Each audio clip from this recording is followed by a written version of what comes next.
کہ 44% آبادی ہماری مغربی پاکستان کی ہے، لیکن اقتدار کے جتنے بھی نشئی تھے وہ، اور پھر اس کے بعد افواج کے اعلیٰ عہدوں پہ فائز جو افراد تھے، ان کی ناانصافیوں کے سبب سے ہمارے بھائی ہم سے جدا ہوئے ہیں۔ یقین جانیے کافروں کی اتنی بڑی فتح ہوئی ہے 1971 کے اندر 16 دسمبر کو کہ شاید ان کو اس سے پہلے اتنی بڑی خوشی نہ ہوئی ہو۔ یہی وجہ ہے کہ اندرا گاندھی وہ اسمبلی کے اندر نعرہ لگاتے ہوئے خوشی کا اظہار کر رہا ہے کہ آج ہم نے مسلمانوں سے پاکستان بنانے کا بدلہ لے لیا ہے، پاکستان کے 2 ٹکڑے کر دیے۔ بھائی اس میں پورا کردار ناانصافیوں کا ہے جو ہمارے حکمرانوں کی، اور پھر ہماری فوج کے جو اعلیٰ جرنیل ہیں، جنرل یحییٰ اس وقت ہیں، ذوالفقار علی بھٹو ہے، ادھر تم ادھر ہم کے نعرے لگا کر اس ملک کے جو 2 ٹکڑے کیے ہیں، اللہ کی قسم یہ بہت بڑا ظلم اور بہت بڑی ناانصافی ہے۔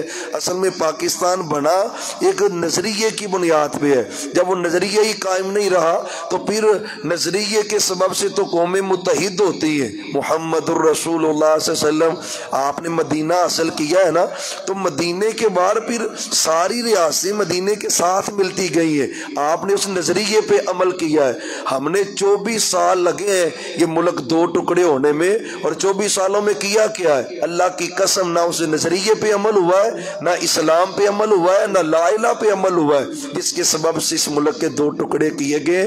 کوئی آپ کہہ لیں کہ احساس تک نہیں تھا، اور آج تک دیکھ لیں یقین جانے اتنا بڑا ظلم ہوا ہے اس پاکستان کے ساتھ، لیکن کوئی حکمران نہیں بولے گا اور کوئی اس کے حقائق نہیں سامنے لائے گا، کوئی تذکرے نہیں کرے گا۔ یعنی معلوم ہوتا ہے ان کو تو احساس تک نہیں ہے، احساس تو ان کو تھا جنہوں نے اس ملک کے لیے قربانیاں دی ہیں۔ محمد الرسول اللہ صلی اللہ علیہ وسلم کی حدیث بھی ہے، فرمایا اگر تم شکر کرتے ہوئے نا اللہ کے دین پہ عمل پیرا ہو جاؤ تو اللہ برکتیں دیتا ہے۔ آج تک ہم نے اس عمل کو نہیں اپنایا۔ اب وہ مشرقی پاکستان الگ ہوا ہے، اب وہ سندھ کے الگ ہونے کے تذکرے کر رہے ہیں، کبھی وہ نقشے سے آزاد کشمیر تک کو باہر نکال دیتے ہیں۔ یہ کیوں رہا ہے؟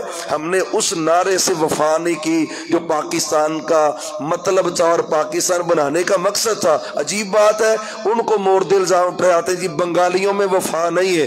بھئی جو پاکستان بنانے تک پاکستان کے ساتھ ہے، اور پھر جو سب سے پہلے پاکستان بنانے کا نعرہ لگایا مولوی فضل حق ہے، وہ بنگالی ہی تو ہے۔ ان پہ الزام درانا اور اپنی ناکامیوں کو چھپانا، اپنی ناکامیوں پہ پردے ڈالنا، مسلمانوں کو 2 ٹکڑے کرنا اور پاکستان کو تقسیم کرنا، اللہ کی قسم یہ قومی جرم ہے، اور آج تک اس پہ پردہ ڈالا جاتا ہے۔ ان حقائق کو عوام کے سامنے لایا نہیں جاتا۔ چلو کم از کم اتنی کر لیتے کہ یار ہم اس واقعے سے سبق حاصل کر کے آئندہ کے لیے کوئی نیا عمل تیار کرتے کہ دوبارہ پاکستان کے ساتھ کچھ ایسا نہ ہو، لیکن قطعاً ان کی سوچ اور نظری میں یہ بات نہیں ہے۔ ہمیشہ ہی اپنی دعاؤں کا حصہ بھی بنا کے رکھے، اللہ ہمارے ملک پاکستان کی حفاظت فرمائے۔ یقین جاننا یہ زمین پر اللہ کی بہت بڑی نعمت ہے، اللہ کا بہت بڑا احسان اور فضل ہے۔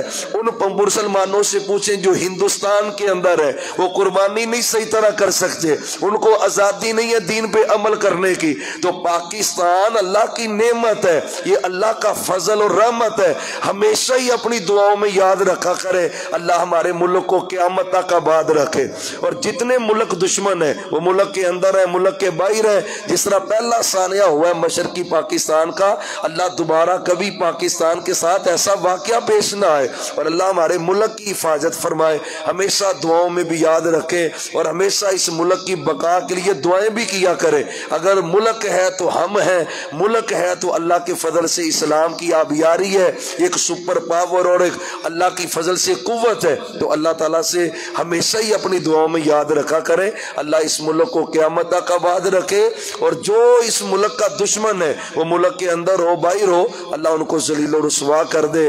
آخر دعوانا ان الحمدللہ۔